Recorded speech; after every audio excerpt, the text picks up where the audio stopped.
Hey mate, we're back on the Husqvarna 36. I thought I'd show a video on how I do the clamshell motors and get your transfer chamber timing numbers, because they're important for your blowouts so you know what's going on. So this is a clamshell motor.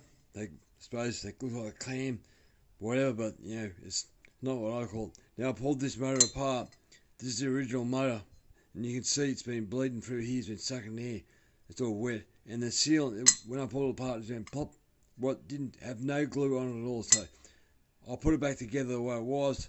But if you, I don't know if you guys can see, I just seen it then.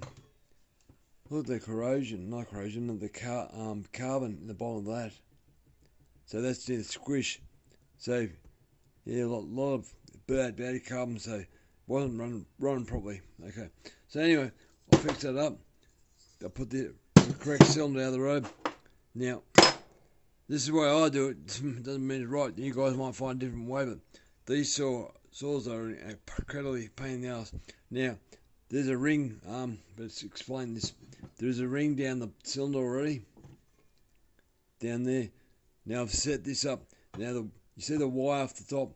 That's going to go on my degree wheels. It's already set up. I've worked it out with top dead center is and all that crap. I've done in the last video, showed you how to do that. Now I'm going to put this back together with the piston already at bottom dead center. Okay, so not bumping nothing. Be careful. You put your seals and bearings in properly in the seat where they're meant to be. Now I put a scratch on this, or witness mark. Which one was it?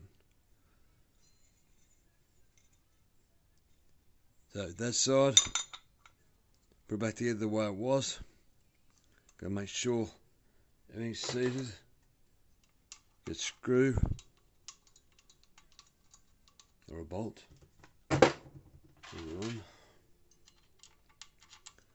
So now I'm going to wind over until I just fill the ring, and I'm expecting about 125, 130.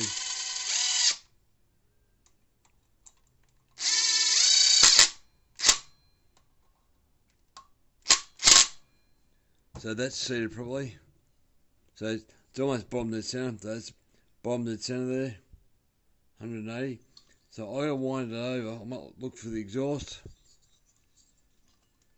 So I can actually, because I can see the ring.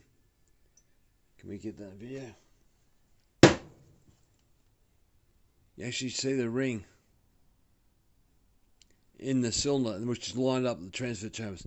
So what I'll do is I'll rotate it around until I just kiss it.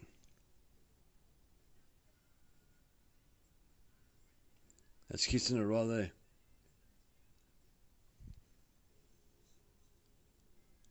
So they're looking at 125 or 126. Now, 125. So now we know the numbers for the transfer on the saw, so I can work out what blowdown I want. But yeah, if you don't do that, cockroach. That's a big cockroach just running across my table. Now I can know what's going on. I expected 130, but 125. I'll go for 126, but that's how I do it. Because how else are you meant to do it? Because the saw is bolted into that, and the motor. So you got your clam goes on like that, then it bolts onto the motor, and the flywheel goes through. The crankshaft goes through the drive sprocket there, and the degree wheel goes off that, so you can't pull it out and pull it apart. You have to pull the degree wheel, then you lose your timing, and it's a pain in the ass. I've done small saws before. I've actually had to put the degree wheel on the saw and leave it on there, but put the small saw in the vise to actually do it. But then you can't see the exhaust, and the intakes underneath. You got to use torches, but that's the way I do it. So yeah, now I know the numbers, guys. I think you go 126. I think because it was close enough to it. But yeah, anyway, thanks for watching the wrangling, and we'll get this all up and running next.